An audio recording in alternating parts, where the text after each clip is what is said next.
Conversation with Stephen here. Yes, Stephen, yes. he is a native to Kansas City. Bear man. But they call Beer Man. He is actually here in Oklahoma. He mentioned to me earlier how he came in with a limo. Yeah, with a limo. Tell me a little bit about it. 27 feet of winning, baby. That's what I'm talking about. 4 bones on 100 spokes, large and in charge, big cars and movie stars. Came in style. And sex appeal. In style. So, Stephen, tell me a little bit about yourself. Tell me, when did you become a Trump supporter, and what drew you to him, and what were you always a conservative, Republican? Tell me. Yeah, I walked away from the Republicans back in 2006. Once we gave them a trifecta from 04 to 06, they spent like drunken sailors, and they became, basically Democrats. So I walked away from them back then. Then they, half the country's wealth was stolen in broad daylight. September of 09, nobody goes to jail except Bernie Madoff, and he was stealing from his own people. Then, of course, they ushered in Obama to normalize Marxism in the United States of America, teeing it up for Hillary to do us in.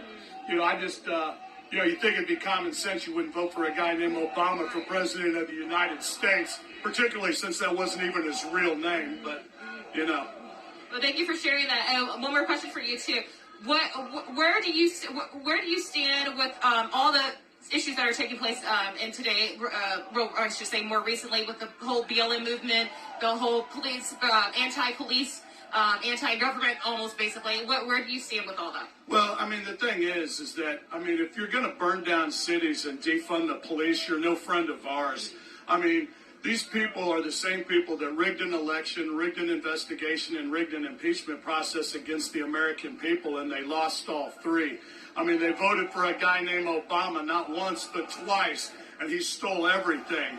That's why they were down on Epstein Island raping and eating those babies down there. Just look at the flight logs. They all knew who he was, what he did, where he did it. That's why they got on his plane to fly down there and do it with them. That's what the real problem is. It's pedophilia, and as soon as everybody finds out that all these people are pedophiles, that's when the party really begins. Yes, we got to expose them for who they really are and give people the truth instead of continuing. $5,000 worth of hot dogs. Please explain that to me. It's in their own emails. Well, thank you for sharing that. Thank you for sharing that. I had one question for you. Why do you choose today not to wear a mask? Well, the reason why I don't wear a mask is because it's not easy being a trendsetter. People think it's easy. But it's not. It's a hoax. 99.7% survival rate. Are you kidding me? You've got Bill Gates running around like a psychopath trying to cram his vaccine down my throat, and I'm doing just fine without it, Bill. Didn't you go down to Epstein Island yourself? Epstein and Weinstein just doesn't sound like a Presbyterian problem to us. Well, thank you for sharing that. But, of course, that does not go against the basic safety procedures that we should be doing at a daily basis, washing your hands, staying at least as far away as possible. If you took that mask off, I'd make out with you. Well, anyway, Stephen, it was so great talking with you, and thank you so much for your time. Do you have anything else you want to say maybe to other Trump supporters who are watching who can't be out here? Absolutely. Stars and bars, red, white, and blue home team, man. It's Trump 2020.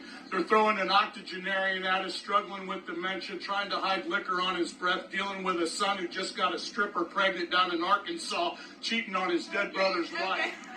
Well, Stephen, again, thank you. Thank you so much for your time. You have a blessed day. Well, he had a lot to say, and we'll hear some more stories, I'm sure. And, thank you, Liz. Okay, we're going to hop off. There was some